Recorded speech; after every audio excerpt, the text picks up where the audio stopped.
Prezados irmãos e irmãs, louvado seja nosso Senhor Jesus Cristo. Para sempre seja louvado em nossa Mãe Maria Santíssima.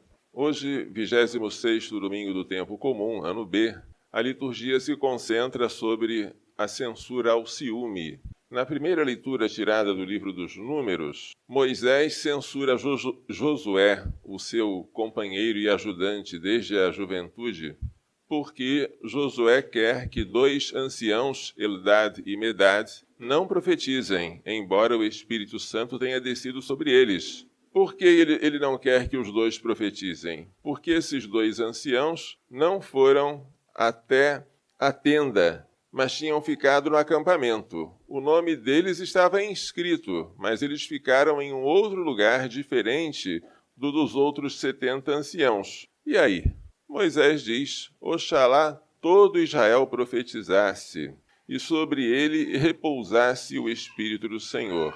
Quem dera que não só esses 2, mas todos os outros israelitas fosse inspirado, fosse objeto da efusão do Espírito Santo e pudessem profetizar como eles. Moisés não tinha ciúmes e censurou o ciúme de Josué. O Espírito Santo sopra onde quer, e se ele profetiza para 2 que estão distantes de nós, louvado seja Deus, que ele sopre sobre muitos e muitos outros também. A segunda leitura, tirada da carta de São Tiago, é uma advertência violenta contra os ricos, que devem chorar, porque o ouro e a prata enferrujados servem de testemunho contra eles, e o salário dos operários que eles não pagaram estão clamando, gritando aos céus contra eles, e vai chegar o dia do castigo. Eles condenaram o justo, eles o assassinaram, e o justo não resiste a eles. Vivem faustosamente às custas da injustiça, mas não ficarão sem o seu castigo. Um dos pecados que clama aos céus por castigo é o do homossexualismo, ou sodomia, assim se diz no livro do Gênesis. Um outro é o pecado de negar o salário ao operário, como está escrito aqui na carta de São Tiago. Estes pecados entraram na lista dos pecados que clamam aos céus por castigo. Um outro deles, vale lembrar, é o homicídio voluntário. O sangue de Abel estava clamando aos céus quando Caim havia acabado de matá-lo. O Evangelho hoje fala de um tema semelhante ao da primeira leitura. João, evangelista, disse a Jesus que havia proibido um homem de expulsar demônios em nome de Jesus, porque tal homem não os seguia. E Jesus disse: não o proibais, pois quem faz milagres em meu nome não pode depois falar mal de mim. Quem não é contra nós é a nosso favor. Além de dizer, quem não é comigo está contra mim, ele também diz, quem não é contra mim está comigo. Não há neutralidade possível em torno de Jesus, ou se é contra, ou se é a favor. Muito cuidado, porém, na interpretação desta passagem, porque há quem utilize tal trecho para dizer que é possível fazer exorcismo fora da Igreja Católica, entre os protestantes, entre os espíritas, entre os hindus, que eles teriam também o poder de expulsar demônios. Por isso convém ler esta passagem com uma outra, dos Atos dos Apóstolos, capítulo 19, em que 7 filhos de um sacerdote judeu chamado Seva, impressionados com o poder de São Paulo, de tal modo que até os panos que tocavam em São Paulo serviam para curar os doentes, resolveram expulsar demônios em nome de Jesus que Paulo pregava. Eu te conjuro, diziam eles, em nome de Jesus que Paulo prega. E os demônios responderam por meio dos possessos: eu conheço Paulo e conheço Jesus, mas tu quem és? E atiraram-se contra os exorcistas e os maltrataram muito. Por isso o exorcismo deve ser feito por alguém que tem autoridade para fazê-lo. A autoridade para exorcizar se adquire pela obediência. Nem todo padre pode fazer exorcismo, mas tem que ter a faculdade concedida pelo bispo. E não devemos pensar que aqueles que estão culpavelmente fora da Igreja Católica tenham o poder de fazer exorcismo, como tem os sacerdotes legitimamente instituídos para este fim. Seria um erro grave.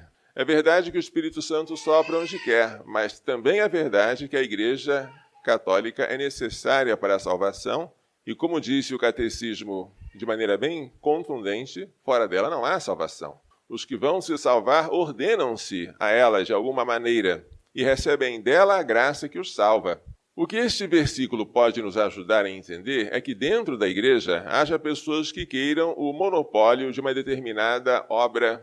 Por exemplo, eu sou vicentino, logo eu ajudo os pobres. Mas eu vi que alguém que não é vicentino está ajudando. Eu vou proibi-lo, porque a especialidade de ajudar é minha. Não posso fazer isso, evidentemente que não. Se os vicentinos se dedicam à caridade, quem dera todos se dedicassem. Outro exemplo, vamos imaginar, eu sou da renovação carismática, eu invoco o Espírito Santo, mas eu vi um outro que não é carismático também invocando o Espírito Santo, eu proibi, porque ele não é dos nossos. Ridículo, não é?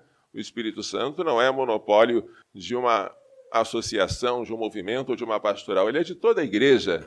Assim também, se nós virmos que alguém está fora do nosso grupo, fazendo algo melhor do que aquilo que nós fazemos, o que devemos fazer? Glorificar a Deus por causa disso. O exorcismo no sentido lato, todos nós devemos fazer. O exorcismo no sentido de expulsar o demônio. Expulsamos o demônio pelas boas obras, pelas orações, pelos jejuns, pela invocação a São Miguel Arcanjo. E quem dera todos fizessem isso, e não apenas nós. É maravilhoso que se faça a quaresma de São Miguel, mas quem dera outros também fizessem.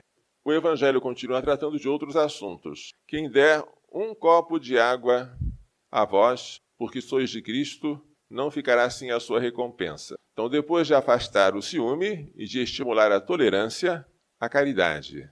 Um copo de água é um ato de caridade para quem está sedento. Jesus reclama deste ato 2 vezes, junto ao poço de Jacó, quando ele diz à samaritana, dá-me de beber, e pregado na cruz, quando ele diz, tenho sede.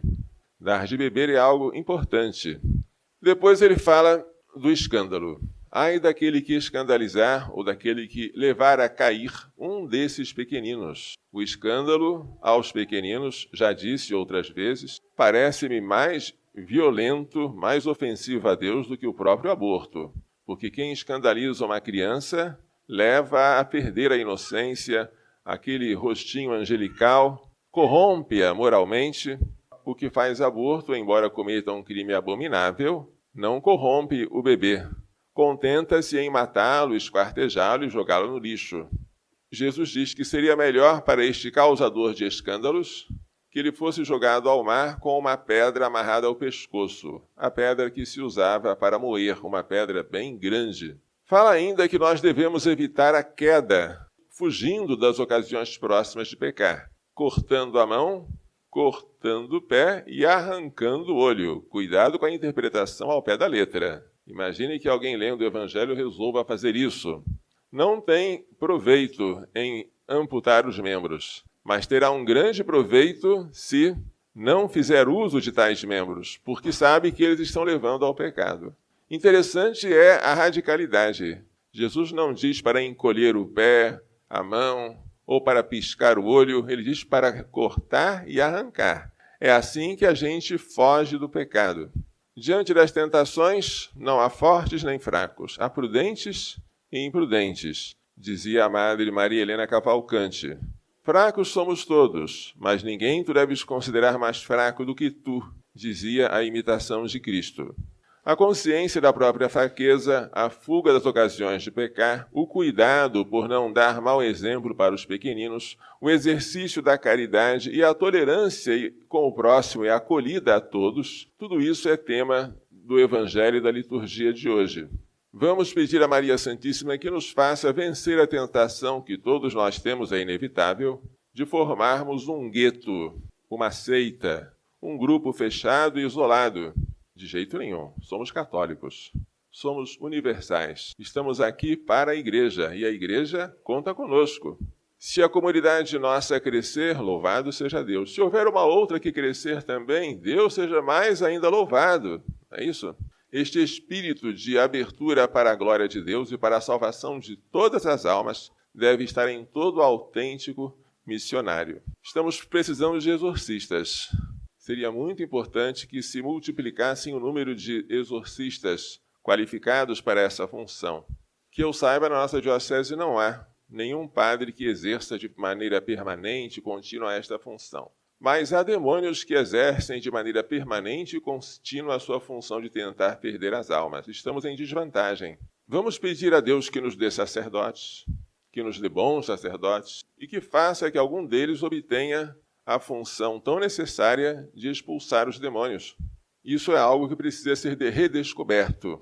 E os malefícios que o demônio tem causado nas almas servem de sinal para que o ministério de exorcista recobre o seu lugar devido na Igreja.